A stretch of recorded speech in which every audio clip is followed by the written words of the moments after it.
Hello， 大家好，我是陈轩。在上集的时候，我们讲到了肖克利半导体实验室的8个年轻人决定离开硅谷的历史，翻到了叫做仙童的一页。今天呢，我们就开始讲一讲关于仙童的那一段传奇故事。在讲故事之前呢，先说一点仙童半导体公司对于半导体行业以及硅谷的影响。在80年代初，有一本出版的畅销书叫做《硅谷热》。这本书里面呢，曾经写到说，在硅谷大约70家半导体公司中，有一半是仙童的直接或者间接的后裔。在仙童公司供职是进入遍布于硅谷各地的半导体行业的途径。1969年，在被湾区人戏称为阳谷县的 Sannerville 举办的一次半导体工程师大会上，在400位与会者中，只有24人没有在仙童公司工作过。现在著名的芯片大厂 Intel 和 AMD 也都是仙童的后裔。苹果公司的前 CEO 乔布斯 Steve Jobs 曾经这样评价仙童，他说，仙童半导体公司就像一个成熟的蒲公英，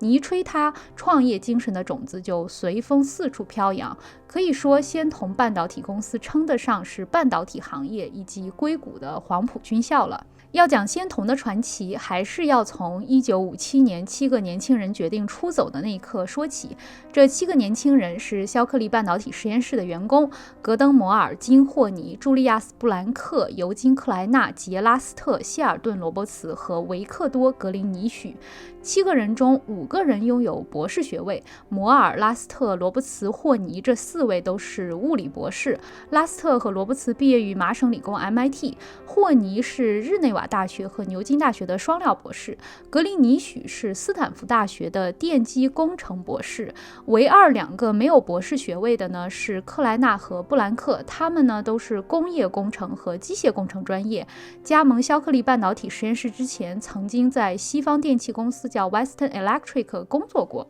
这7个年轻人虽然决定离开，但是并不想要离开湾区，也不想要分别去找工作，去到不同的公司。他们因为肖克利而认识了加州，认识了彼此。他们爱上了湾区这块地方，也非常喜欢和彼此一起工作，并且他们觉得各自的所长就像是拼图一样，刚好互相补充，合在一起能够产生更大的价值。放到现在的话，可能7个人一拍即合，就会去找风险投资做 startup 去了。但是那个时候风险投资领域算是刚刚起步，风险投资领域第一个大的成功的投资案例就是在他们想要离开的那一年。而另一方面呢，传统的找银行借款的方式感觉行不通，因为他们要做的这个方向属于高风险又需要很多基础研究的方向，有技术没有钱就成了他们的主要问题。他们想到的一个解决办法呢，就是说服一个公司创办一个半导体的部门，把他们几个人全部招进去。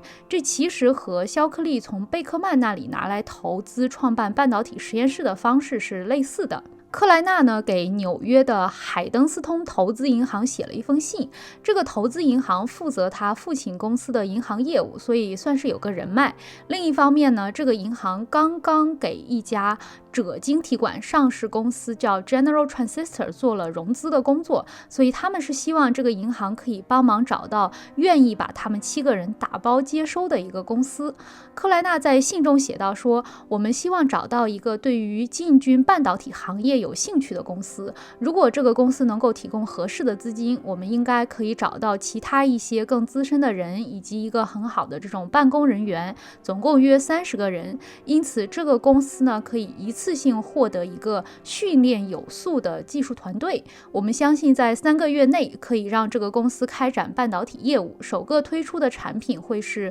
适用于高频率大功率设备的使用非常规设计制作的硅晶体管。这个团队已经研发出详细的生产这种半导体的复杂技术，并且也不受当前雇主的合同限制。克莱纳在信中提出的2个要求，就是希望公司提供好的管理人员，以及呢，他们希望把这个半导体部门建在湾区。他们估计第1年需要的资金是75万美金。克莱纳的信寄到海登斯通之后，引起了一位年轻银行家阿瑟·洛克的注意。洛克对于半导体工业十分关注，洛克觉得这封封信最大的卖点就是这是肖克利挑选出来的7个人。洛克觉得呢，以肖克利当时在半导体行业的地位，他甚至可以选择这个国家的任何人进入他的实验室工作。那另一方面呢，我们刚刚也讲到，海登斯通刚刚为晶体管公司 General Transistor 做了融资工作，所以洛克觉得自己的老板科伊尔会对类似的投资业务感兴趣。洛克很快就说服了自己的老板，2位银行家一起飞到西海岸见了克莱纳和他的6个同伴。双方在旧金山见面之后，洛克和科伊尔提出了一个不一样的想法，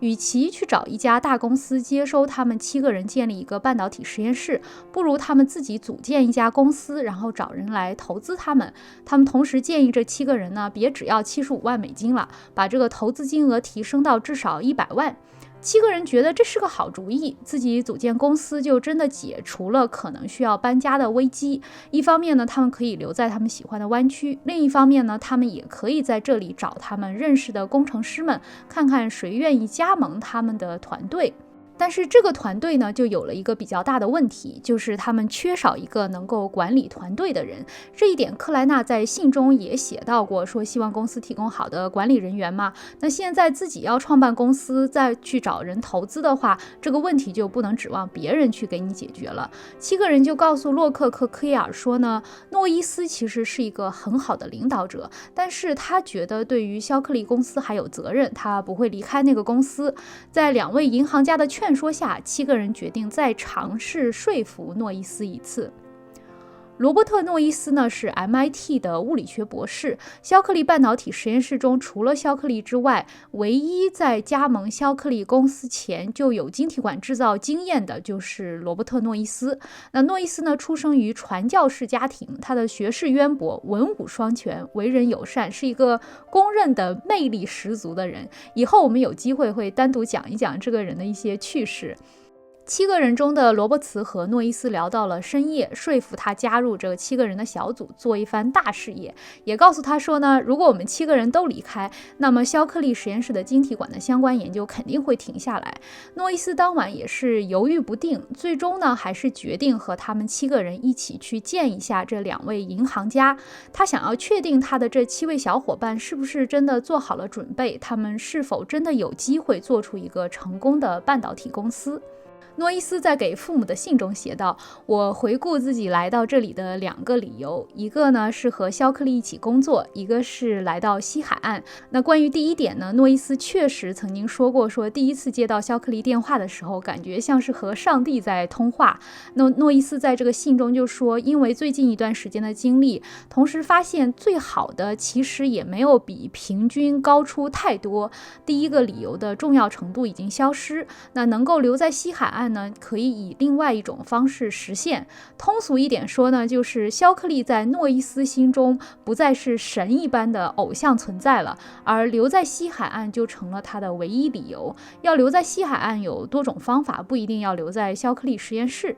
深夜电话后的第2天早上，8个人一起去旧金山的 Clift 旅馆见了洛克和科伊尔。洛克回忆说呢，诺伊斯给他的第一印象就是他是这7个人信服的人，是他们的一个领袖。那一场谈话呢，诺伊斯就成为了代表8个人说话的那个人。7个人中后来也有人说，诺伊斯开始说话了呢，我们就不用说什么了。那10个人最终达成了一致，要建立一个自己的半导体公司。这几个人并没有准备好书面的协议，所以科伊尔呢掏出了10张崭新的$1钞票，说每个人在钞票上签个名，这就算是我们的合同。10个人纷纷在华盛顿的头像周围郑重地签上了自己的名字，而由10个人签名的钞票也被人视为是半导体发展史上的独立宣言。诺伊斯的传记作家呢，则是把它称为是硅谷独立宣言。